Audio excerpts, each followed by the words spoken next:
جو ایمان والے، جنہوں نے ایمان کو سیکھا، جنہوں نے ایمان کی محنت کی، جنہوں نے ایمان کی فکر کی، جنہوں نے ایمان کے بچانے پر اپنا سب کچھ لگایا، کہ وہ کامیاب ہوں گے۔ اس لیے حضرت امام شافعی رحمۃ اللہ علیہ نے لکھا ہے، حضرت امام شافعی رحمۃ اللہ علیہ کا قول ہے کہ اگر قرآن پاک اور دیگر آیتوں کو اللہ نازل نہ کرتے،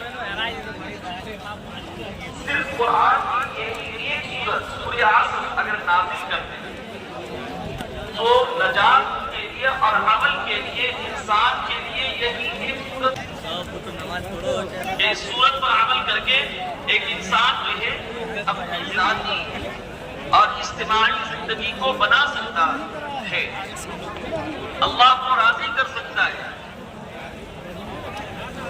کہ یہی ایک سورت اس کے لیے کافی ہو جاتی ہے۔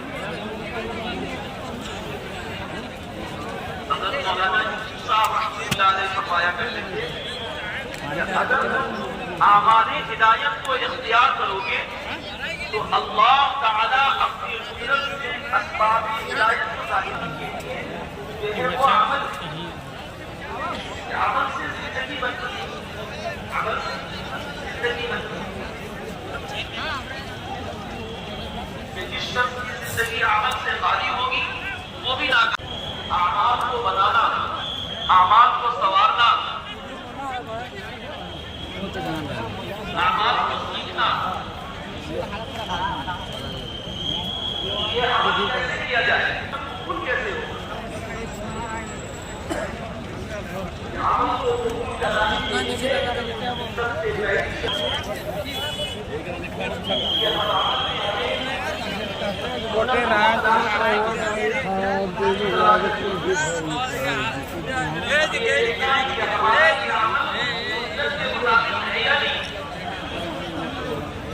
سنتوں کے مطابق ہمارا عمل، یہ سنت سے ہٹ کر کے جو بھی عمل ہوگا، نہ تو وہ عمل انسان کی زندگی میں مؤثر ہوگا اور نہ وہ عمل اللہ کے عمل کو مؤثر بنانے کے لیے سنتوں کا اہتمام، سنت کے مطابق عمل کیا جائے۔ نماز کے بارے میں اللہ کے رسول صلی اللہ علیہ وسلم نے فرمایا صلوا کما رأیتمونی اصلی، کہ تم نماز میں سنتوں کا اہتمام، کہ وضو سے لے کر کے سلام تک کی جتنی سنتیں ہیں کہ ان سنتوں کا اہتمام،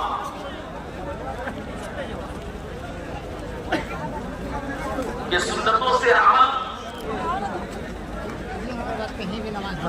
کہ سنتوں میں ہی کیا ہے، نور ہے، اور سنتوں میں ہی رحمتیں اور برکتیں چھپی ہوئی۔ یہ حدیث پاک کے اندر آتا ہے کہ اللہ کے رسول صلی اللہ علیہ وسلم نے فرمایا ان تعبد اللہ کأنک تراہ فإن لم تکن تراہ فإنہ یراک، کہ تم اللہ کی عبادت ایسی کرو کہ تم گویا کہ اللہ کو دیکھ رہے ہو، اور اگر ایسا نہ ہو سکے تو تم یہ یقین کرو کہ اللہ کو یقیناً تمہیں دیکھ رہا ہے۔ ہر عمل میں یہ کیفیت کہ عمل کو اللہ کے استحضار دیکھ رہا ہے، اللہ دیکھ رہا ہے۔ جس عمل سے اللہ کا استحضار ہٹ جائے گا وہ عمل جو ہے، وہ عمل اللہ کے یہاں قابل قبول نہیں ہوگا۔ کہ اللہ کے یہاں اپنے عمل کو قابل قبول بنانے کے لیے اور عمل کے فوائد اور عمل پر مرتب ہونے والے اثرات کو حاصل کرنے کے لیے اللہ کے استحضار کے ساتھ، دھیان کے ساتھ عمل کرنا، عبادت کرنا، کہ نماز اللہ کے دھیان کے ساتھ ہو، اللہ کا ذکر تلاوت اللہ کے دھیان کے ساتھ ہو۔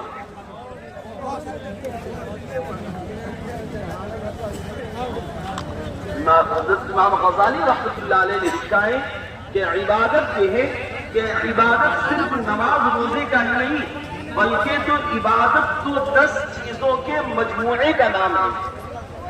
عبادت 10 چیزوں کے مجموعے کا نام ہے،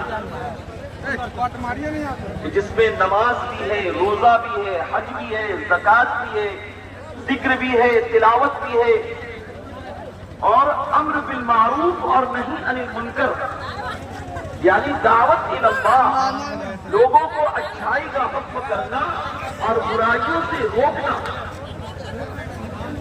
لوگوں کو اچھی بات بتانا اور بری باتوں سے منع کرنا. یہ عبادت ہے کہ ہم نماز روزے کو تو عبادت سمجھتے ہیں، لیکن دعوت الی اللہ کو عبادت نہیں سمجھتے. امر بالمعروف اور نہی عن المنکر کو ہم دعوت نہیں سمجھتے. حالانکہ یہ ساری عبادتوں کو تقویت پہنچانے والا عمل ہے. نماز جو اس سے پہلے پڑھے گی اور دعوت دینے کے بعد جو نماز پڑھے گا کہ اس میں بڑا بنیادی فرق ہوگا. اللہ تعالیٰ نے حضرات انبیاء علیہ الصلوۃ والسلام کو دعوت اور عبادت دونوں کی طاقت دے کر کے بھیجا. اس کے لیے سب کا جعلی ہے، یہ اشکار ہے، دعوت اور عبادت. اور حضرت ہمارے حضرت نے فرمایا کرتے کہ یہ 3 ایسی چیزیں ہیں، دعوت، عبادت اور تعلیم، یہ 3 ایسی چیزیں ہیں کہ یہ کرنے سے اور ہمارے عمل سے زیادہ ہوگا. اور 15 ڈیزائن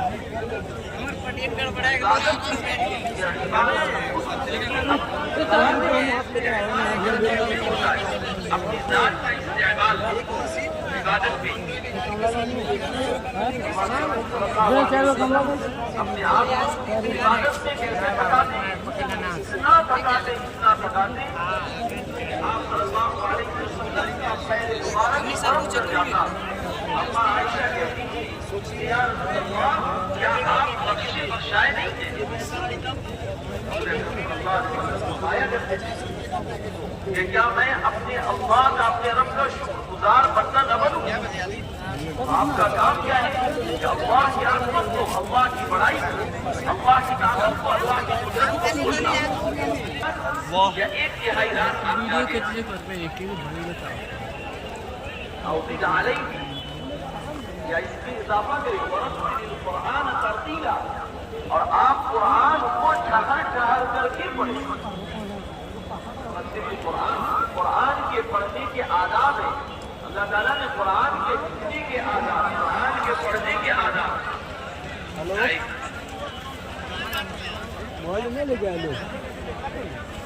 اِنَّا سَنُلْقِي عَلَيْكَ قَوْلًا ثَقِيلًا، یہ بہت بھاری بات آپ کے اوپر ڈالنے والا.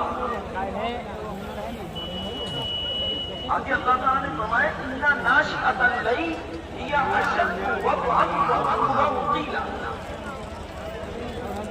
یہ رات